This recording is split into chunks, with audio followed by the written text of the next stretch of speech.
Hello guys, আমি কামরুল হাসান। আজকে আপনাদেরকে আবার নতুন একটি ব্লগিং ভিডিওতে স্বাগতম। সো আজকে একটি মেয়ের সাথে প্র্যাঙ্কিং ভিডিও করব, মানে প্র্যাঙ্ক ভিডিও করব। চলুন আমাদের ভিডিওটি শুরু করে ফেলি। দেখতে পাচ্ছ গাইস কিভাবে মেয়েদেরকে আমি পটাইতেছি।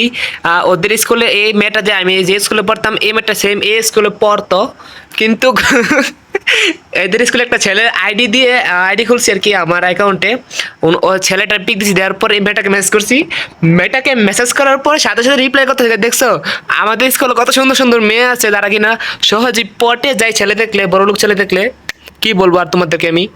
গাইস, এখন আমি যে মেয়েটার সাথে প্র্যাঙ্ক ভিডিও করছিলাম, এই মেয়েটা হচ্ছে আমাদের তালতলা স্কুলে একজন ছাত্রী। ওদের স্কুলে একটা ছেলে পিক দিয়ে টিকটক আইডি খুলছি। খোলার পরে যখন আমি মেয়েটাকে মেসেজ দিয়েছি, সাথে সাথে মেয়েটা পটে গেছে। গাইস, মেয়ে পটানো একদম ইজি। আর গাইস, এসব রিলেশন করা একদম ভালো না। এগুলো হচ্ছে ফালতু টাইম ওয়েস্ট করা নিজের জীবন থেকে। মেয়েদের পিছনে সময় নষ্ট করা মানে নিজের জীবন ধ্বংস করে দেওয়া। এটা সবাই মাথায় রাখবেন অবশ্যই। এসব রিলেশন করা ভালো কাজ না, সব হারাম। এটা আমাদের নবী রাসূলুল্লাহ হয়তো সাপোর্ট করেন নাই। যে মেয়েকে তোমার পছন্দ হয়েছে অবশ্যই তাকে গিয়ে তার বাবা মাকে গিয়ে বলো, আপনার মেয়েকে আমার পছন্দ হয়েছে, আপনার মেয়েকে আমি বিয়ে করতে চাই।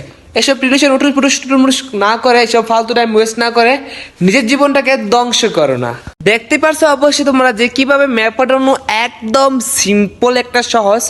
এই মেয়েরা একদম সহজেই পটে যায়। মেয়েরা বেশিরভাগ 12 হয়। একটি ছেলে ছাড়ার পর আরেকটি ছেলের সাথে কথা বলে।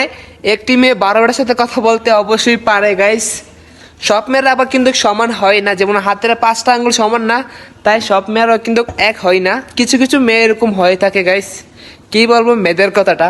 ওকে, bye bye, tata, see you.